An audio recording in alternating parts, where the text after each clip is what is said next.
राधे राधे।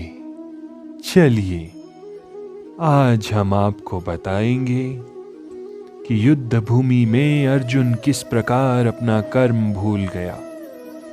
मिलकर बोलिए राधे राधे।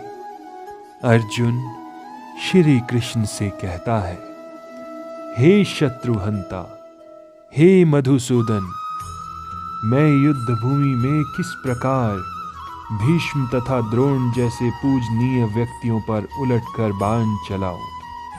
भीष्म पितामह तथा द्रोणाचार्य जैसे सम्माननीय व्यक्ति सदैव पूजनीय हैं। यदि वे आक्रमण भी करें तो उन पर उलटकर आक्रमण नहीं करना चाहिए। ये सामान्य शिष्टाचार है कि गुरुजनों से वाग युद्ध भी न किया जाए।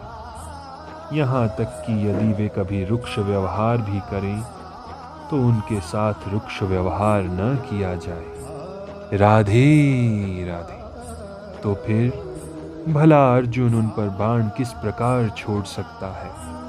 क्या कृष्ण कभी अपने पितामह नाना उग्रसेन या अपने आचार्य संदीपनी मुनि पर हाथ चला सकते थे? अर्जुन ने कृष्ण के समक्ष ये कुछ तर्क प्रस्तुत किए।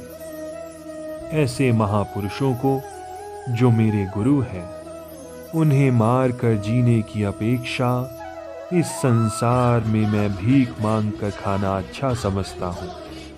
भले ही वे सांसारिक लाभ के इच्छुक हो, किंतु है तो मेरे गुरुजन ही। यदि उनका वध होता है तो हमारे द्वारा भोग्य प्रत्येक वस्तु उनके रक्त में सनी होगी।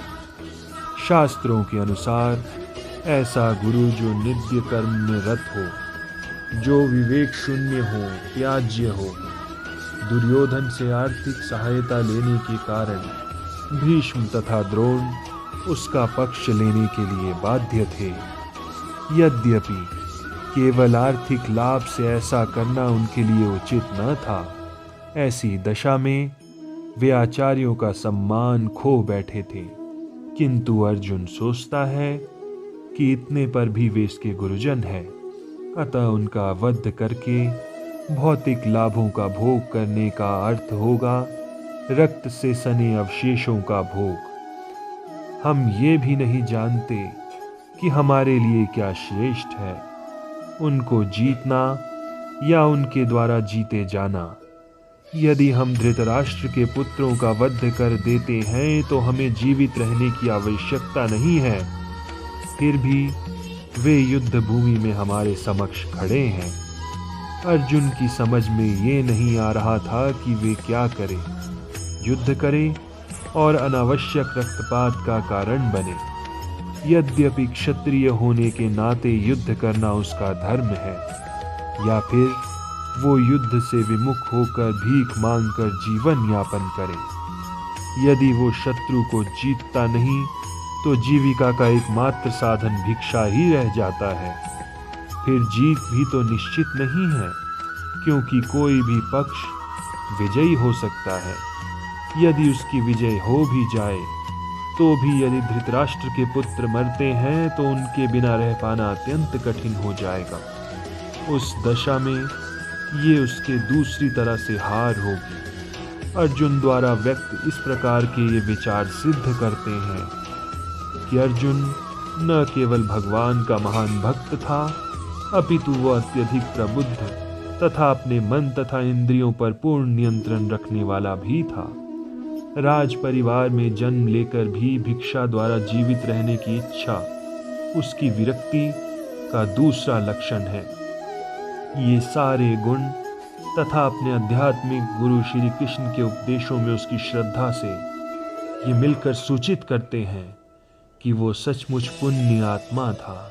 राधे राधे। इस तरह ये निष्कर्ष निकला कि अर्जुन मुक्ति के सर्वथा योग्य था।